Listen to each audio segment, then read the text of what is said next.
Many years ago, before the current elders came to power, there was another royal family. The rightful king was betrayed and murdered. His wife and little daughter disappeared. The elders covered up the crime and rewrote the village history. Years later, the truth is returning. And unknown to everyone, Adaeze is the last surviving descendant of the betrayed royal bloodline.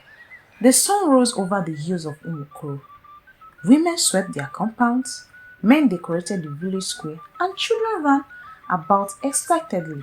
It was the day of the New Yam Festival, the most important celebration in Umuokoro village. As the village elders gathered in the village square, the oldest elder, Nze Okafo, stood before the crowd. Ladies and gentlemen, he announced, today we celebrate the blessings of our ancestors. Cheers erupted. Then suddenly, a strange wind swept through the village square. The drums stopped. The masquerade froze. An old woman appeared. Nobody recognized her. She pointed her trembling finger at the elders. The earth remembers, she said. A secret buried beneath Umuokoro will soon rise. Before anyone could stop her, she vanished into thin air. Silence covered the entire village. That night, fear spread throughout Umuokoro. But Adaeze couldn't forget her words. The earth remembers. What does she mean? Later that night, Adaeze dreamt of a crying woman dressed in white. The woman stood beside a giant iroko tree. Find me, she whispered, before they silence you too. Adaeze woke up screaming. The next morning, she discovered something shocking. The exact iroko tree from her dream existed on the outskirts of the village, and beneath it, someone had recently dug up the ground. While investigating the disturbed soil, Adaeze discovered an ancient coral bracelet.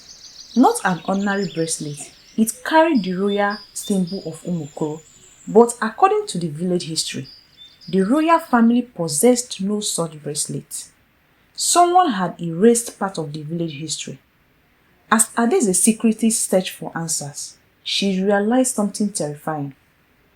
Every elder became nervous whenever she mentioned the bracelet, especially Nze Okafo, the same elder who led the village. Adaeze could not stop thinking about the bracelet. The more she looked at it, the more mysterious it became. One afternoon, she took it to the oldest storyteller in the village, an elderly blind man called Mazi Ezani. The moment he touched the bracelet, his hands trembled. Where did you get this? He asked. Adaeze insisted. Near the iroko tree. The old man became silent. Then he whispered, this bracelet belongs to the people whose names are forbidden. Before Adaeze could ask another question, a strange man standing outside the hut disappeared into the forest. It was clear someone was watching her. That night, Adaeze secretly entered the village achieve hut. Inside were old clay tables, carved wooden records, and ancient family histories. After hours of searching, she found something strange. There was a gap. Several years' village history had been deliberately removed. Entire families had vanished from the records. One name appeared repeatedly.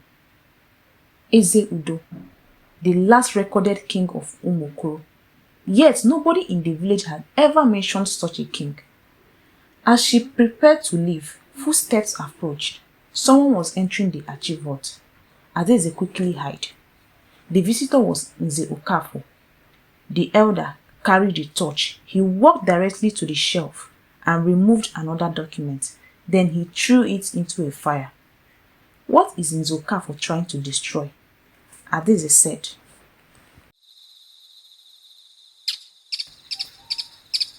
The following night, Adaeze returned to the iroko tree. As she dug deeper beneath the roots, she discovered an old clay pot. Inside were beads, fragments of royal cloth, and a small carved wooden box. The box contained a letter. Though old and faded, one sentence remained clear. If this letter is found, know that King Ezudo was betrayed. Adaeze's heart pounded. Suddenly, the ground beneath her shifted. A hidden tunnel opened under the tree. Terrified but curious, she climbed inside. Deep underground, she discovered a secret chamber. On the wall was a royal symbol, identical to the one on her bracelet. Who built the hidden chamber? That night, Adaeze dreamt again. The mysterious woman dressed in white appeared. This time her face was clearer. Tears rolled down her cheeks. You are closer to the truth, she said. Do not trust any elder. The woman pointed toward the village shrine. Then she vanished. The next morning, Adaeze visited the shrine. There she discovered an old mural hidden behind woven mats.